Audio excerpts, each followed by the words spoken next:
Hello everybody and welcome back to Reading with Grandma.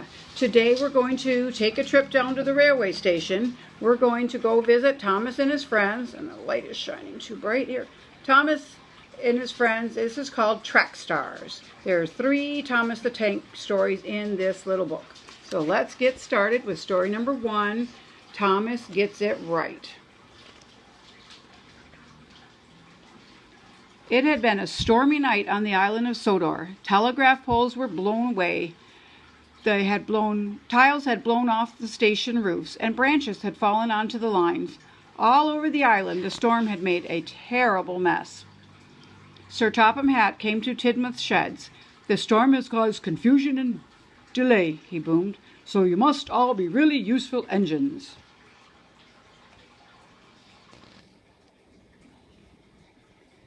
"I'll be the most useful engine," boasted James.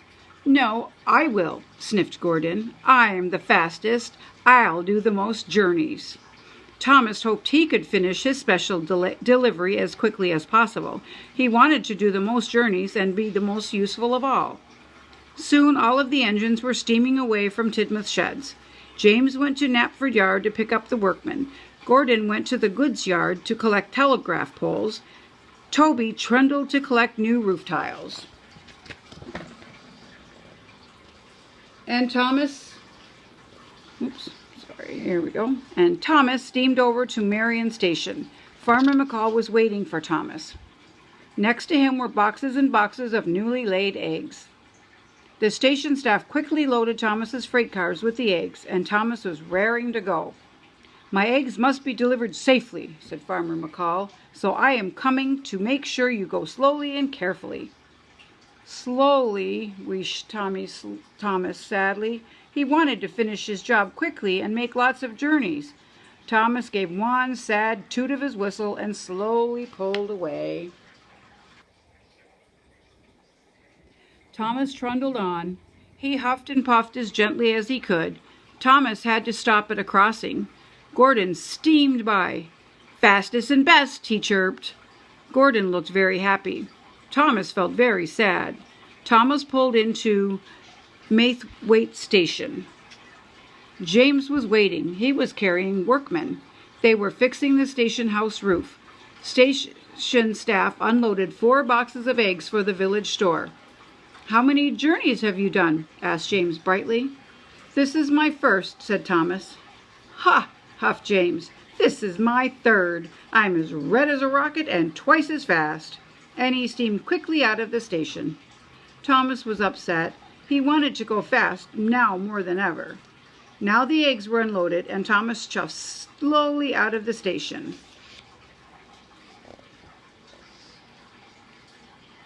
Thomas puffed across the countryside very, very slowly. Then Thomas saw Toby taking on coal in a siding. His freight cars were full of roof tiles. Toby was having a wonderful day. "I'm on my 2nd journey," he whistled proudly. Thomas was very sad. Toby rushed past him. It made Thomas want to go faster than ever. "Even Toby has made more journeys than me," he moaned. "It's not fair. I can be fast and careful." So Thomas started to speed up. Fast and careful, he huffed happily. But Thomas wasn't going so fast he wasn't being careful. Farmer McCall was worried.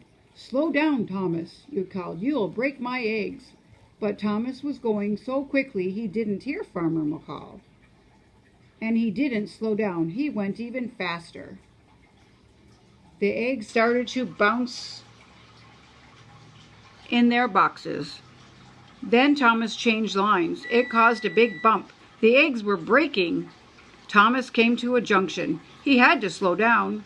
"Stop, Thomas!" cried Farmer McCall. "You have broken my eggs." This time Thomas did hear Farmer McCall and stopped right away. "Cinders and ashes!" he cried. But Farmer McCall was still cross. Thomas felt bad. "I'm sorry," he whistled. "I just wanted to be really useful." Farmer McCall checked his eggs. Luckily, only a few were broken.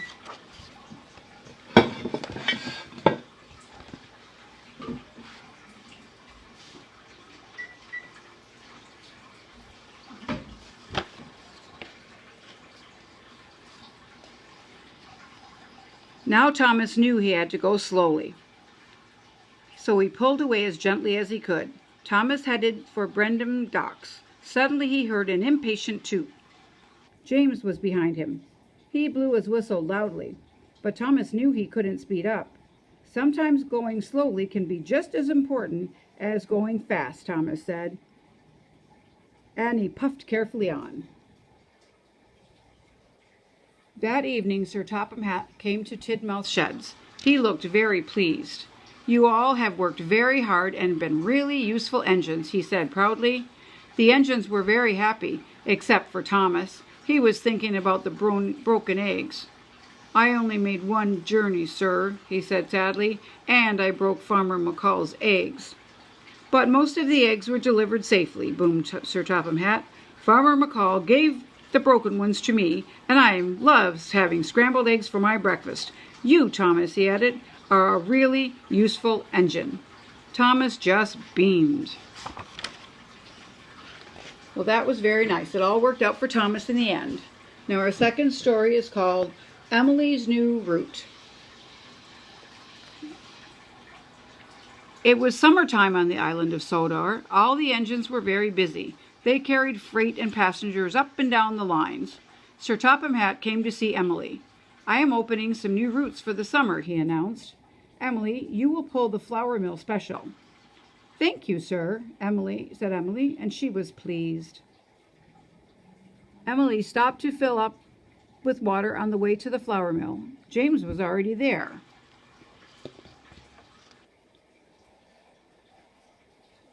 "Sir Topham Hatt has given me the flour mill special," said Emily.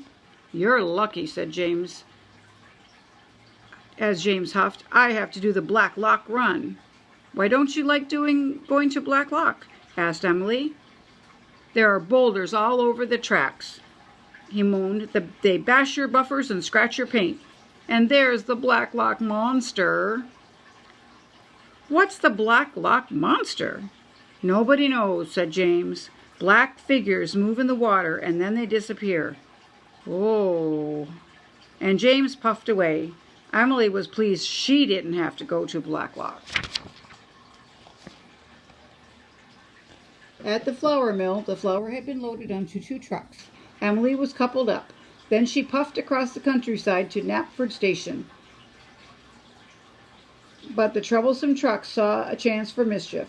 Hold back," they screeched. Emily pulled as hard as she could, but the troublesome trucks made her go very slowly. Emily was late delivering the flour, so there would be no fresh bread for that day. Sir Topham Hatt was cross. "This means I won't have any toast or muffins for breakfast. If you are late again, you will have to do the Black Lock run instead of James." Emily didn't want to have her buffers bashed by boulders, and she didn't want to see the Black Lock monster. "I must get the flour to the station on time," Emily puffed.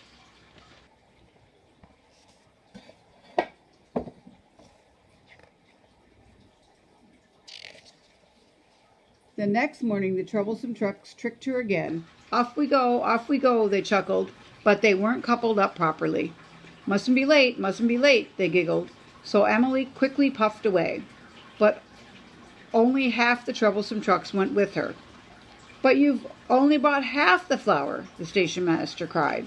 So Emily had to go back for the rest of the troublesome trucks. "Oh no," Emily cried, "I don't want to get the Black Lock run." When Emily arrived at the mill, the trucks were more troublesome than ever. "Emily the late engine," they sang. They made Emily very cross, and she biffed them very hard. "Oh no," they cried, and they splashed into the duck pond. Emily was covered in a flour mess. That evening Sir Topham Hatt came to see Emily. "Emily, you have caused confusion and delay," Sir Topham Hatt said. "Now you are to take over the Black Lock run." Emily was very unhappy. "Wait until you've tried it," Thomas puffed. "The Black Lock run might be nice." "I don't think so," Emily moaned. "Bashed buffers and a big monster. It sounds miserable to me." The next morning Emily puffed sadly into the station. Lots of excited children and vacationers climbed on board. They're all looking forward to their vacation, she thought. I mustn't let them down. Soon Emily was steaming up hills and through the valleys. I bet it won't last, she said to herself. Emily reached the murky waters of Black Loch. Oh, that's where the monster's supposed to be, she puffed nervously. Then there was the trouble. Rocks fell and blocked the line. Oh no, Emily had to wait for help. I knew I wouldn't like this route, she huffed. Suddenly she saw something dark moving in the water. And now the monster's coming, Emily gasped. Emily was scared. Her boiler quivered and her valves rattled. She wanted to steam away. I never want to see the Black Loch again, she cried.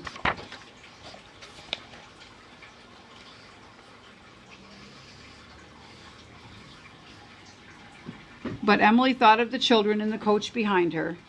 She was determined to get them to their vacation, whatever it took. At last the water settled, and Emily saw what the monster really was. It was a family of seals. Emily was delighted. The children were too. Soon the line was cleared. Emily steamed on through the countryside. The children would reach their destination on time for their vacation. That evening, Thomas and Emily both stopped to watch the seals. You were right, said Emily. Black Loch is a nice route after all. And our third and final adventure with the trains is called Percy's Big Mistake. Percy is a little green engine who can shunt and pull. He pulls both passengers and freight at the docks and at the quarry. Percy's favorite job is carrying the mail, but sometimes Percy has so much to do he ends up running late. One evening, Percy arrived late at Brendon Docks. You're late again, said the dock manager. I will have to speak to Sir Topham Hatt. Percy was upset.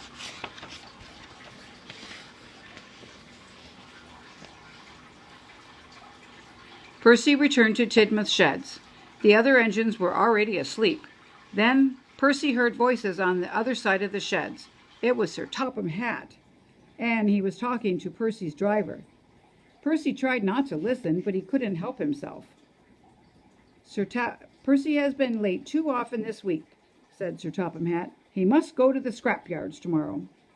Sir Topham Hatt wants to scrap me, gasped Percy, worrying all night. The next morning the sun shone and the birds sang, but Percy was too upset to notice. Sir Topham Hatt wants to scrap me, he cried, and all because I was late.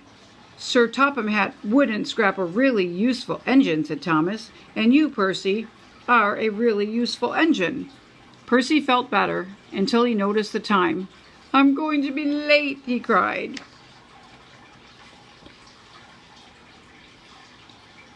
Percy wished away. If he was on time, maybe Sir Topham Hatt wouldn't send him to the scrapyards. Percy's first job was collecting pipes from Brendon Docks, but when he arrived, Cranky was still unloading. Hurry up, slow coach, wheezed Percy. I must be on time. I'll take as long as I like, said Cranky, and went even slower than ever. The moment Cranky had finished, Percy took off. He hadn't waited for the pipes to be tied down. Percy rounded the bend. The pipes slipped and fell all over the track, but Percy puffed on.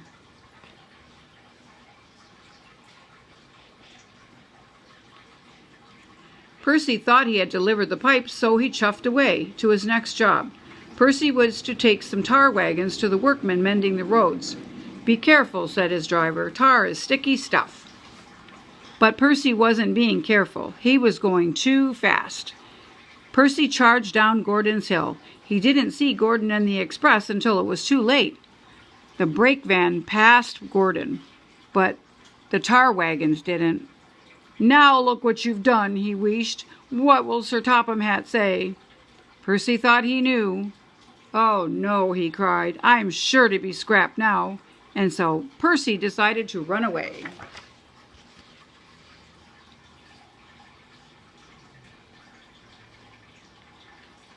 Harvey was clearing away the tar wagons when Sir Topham Hatt arrived aboard Thomas. Where is Percy? He said. He has caused confusion and delay." Gordon didn't know. "He just left very quickly, sir." "He heard you at the shed, sir," said Thomas. "He thought you were sending him to be scrapped." "I think I need a word with Percy," said Sir Topham Hatt. "You must all help me find him." And so everyone looked for Percy. They searched high and they searched low. They looked to and fro, but they couldn't see Percy anywhere. "What's to become of me?" Percy whispered, but there was no one around to hear. Percy looked very small and felt very lonely. Thomas and Sir Topham Hatt were looking for Percy on Thomas's branch line. Thomas suddenly had an idea. "I think I know where Percy is, sir," and he puffed back to Tidmouth's sheds as fast as he could. The sheds were very quiet, and Thomas rolled into the engine berth. "Percy," called Sir Topham Hatt, "are you there?" "Please don't scrap me, sir. I didn't mean to be late or cause trouble." "Scrap you?" boomed Sir Topham Hatt. "Why, the very thought of it." And Sir Topham Hatt told Percy what he had really said. "I told your driver you had been working too hard, and that was why you were late. I had decided that after taking some scrap to the smelters, you were to carry the mail all week." Percy was as happy as he'd ever been. "Do you really mean it, sir?" puffed Percy proudly. "The mail for a whole week? Thank you, sir." Percy couldn't stop himself tooting for joy. Thomas tooted too. It was good to have his friend back. So Percy carried the mail all week. He wasn't late and he didn't make a mistake. Not one. And Percy decided never to listen to silly stories again, especially not ones made up by himself. And that, boys and girls, is the end of our journey to the railroad today. I hope you all enjoyed this story. Leave me a comment what you thought of it, and if there's any stories you'd like to hear, let me know. Make sure to subscribe if you haven't already. Thank you to those who have. Hit the bell so you know when I'm going to be reading another story, and click on that like button. Have a great adventurous day. Bye.